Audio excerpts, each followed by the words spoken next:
These videos are offered on a pay-what-you-like basis. You can pay for the use of the videos at my website. There is a link to my website in the info box. The address is www.freelance-teacher.com/videos.htm, or you can just use the link in the info box.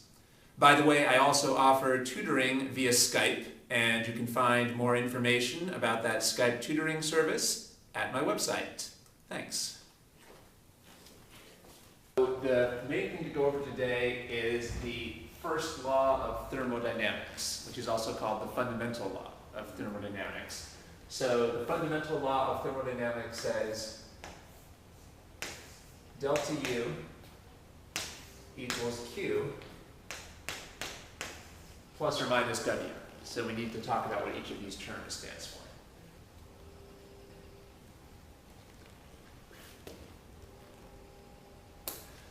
I guess most books use U for this symbol. Maybe some use E. Anyway, your textbook uses U for this. Now, U here is being used for the total internal energy. Here, U is the total internal energy. Maybe this is kind of inconsistent because before we were using U for the potential energy. But it looks like your book is still using U for the total internal energy. Yeah. So U is the total internal energy. So delta U is the change in the total internal energy.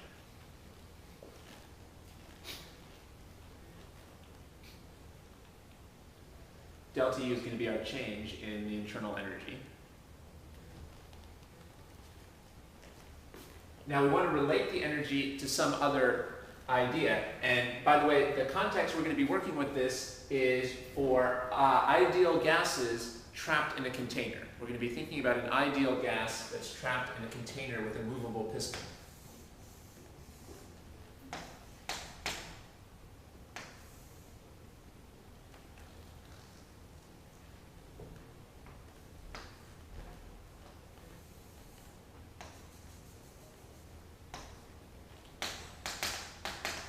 So you should think about a container that contains this ideal gas. Usually we're focusing on an ideal gas. I guess I can't draw the gas, but here's the ideal gas. Of course, the ideal gas is made up of a lot of little molecules. So I'll draw some gas molecules. Remember, we had our ping pong ball analogy last time, so we can think of those as tiny little ping pong balls. And then there's a movable top to the container. Sometimes we fix the piston, but usually we have a movable piston at the top, so we can push the piston up or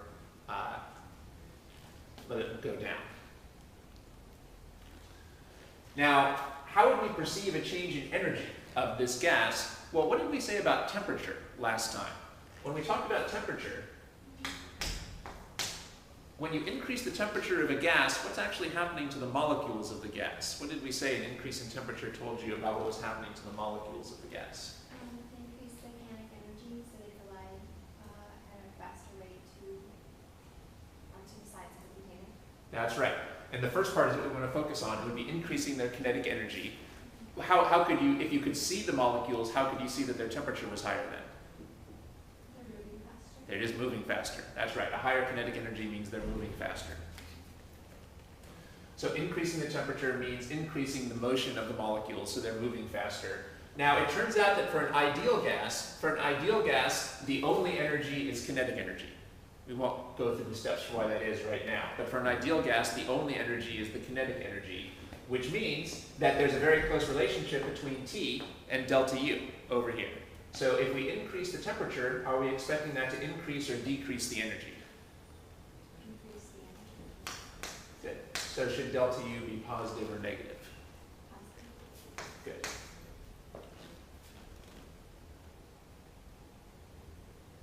Now notice, it doesn't make sense to say that when you increase the temperature, you increase delta U. We're not increasing delta U, because delta U tells you about the change. What we want to say is that when you increase the temperature, delta U is positive. And how about if you lower the temperature, what does that tell us about delta U? Now let's stop and think about that for a second. It would tell you that U is decreasing, but what does that tell you about the change in U?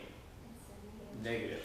So that's that same mistake that we were warning against over here. Lowering the temperature doesn't lower delta U, it means you have a negative delta U. We could say, maybe to make this more explicit, maybe we should have done it this way.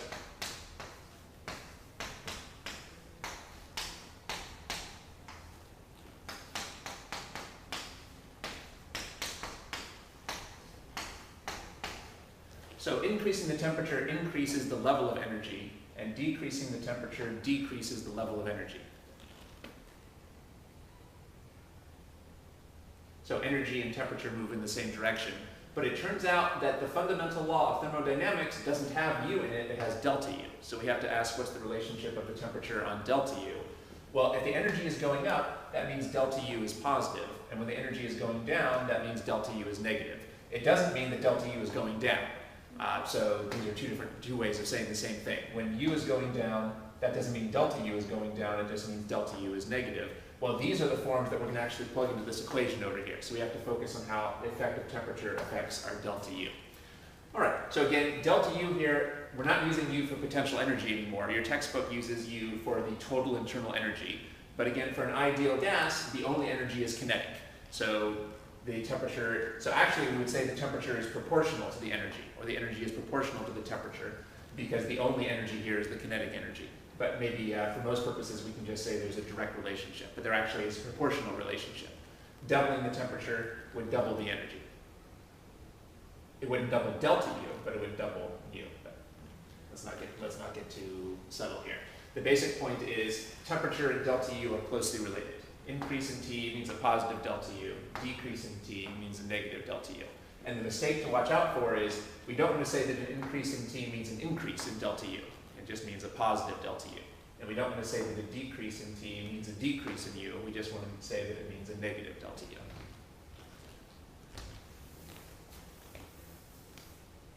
So basically we're going to be talking about what can we do to change the temperature of this gas. What can we do to change the temperature of this gas? Well, we can see the way to change the temperature is to give it more energy. If we give it more energy, we'll be changing the temperature. So we need to ask, how can we transfer energy to this gas?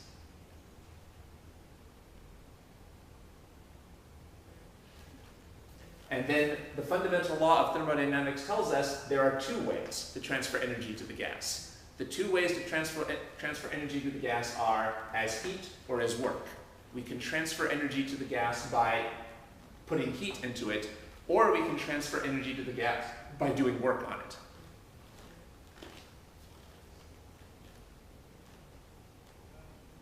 When we put it that way, this equation should almost now start to almost seem like common sense. This is saying that one way to transfer energy is to add heat, and the other way is to add work. Another way of putting that is there's two ways to change the temperature.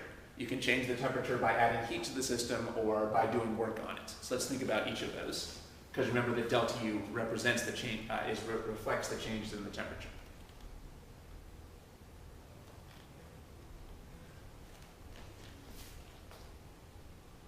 So remind me, what does delta U stand for? Change in internal energy. Good, change in energy. What's our standard unit then for delta U? Joule. Joules, because that's our unit for energy.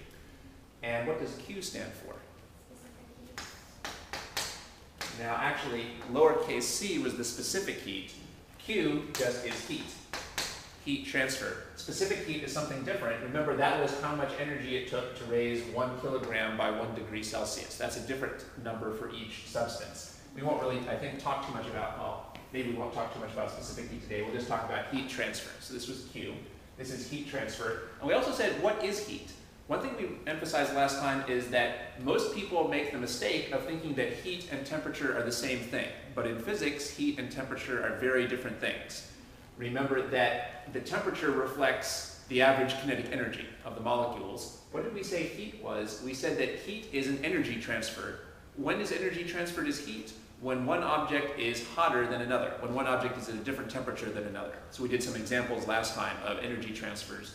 We saw that when one object is at a higher temperature than another, it'll transfer energy to the other one as heat. And we even solved some quantitative problems about that. So heat is energy that's transferred between objects when they're at different temperatures. So how would I transfer energy to this as heat? Well, I would put it in an environment that's at a higher or lower temperature than the gas, and then energy would move. For example, if the gas here, if the gas is at 30 degrees Celsius and the environment is at 60 degrees Celsius, would energy be moving into the gas or out of the gas? So then the heat would be moving this way as long as this was not insulated from the environment. So that would be an example of transferring energy as heat between things with different temperatures. And clearly, if you transfer energy as heat that way, you would expect that that would increase the energy and increase the temperature. We would expect that some of this, the result of this would be to raise the temperature above 30 degrees Celsius over here.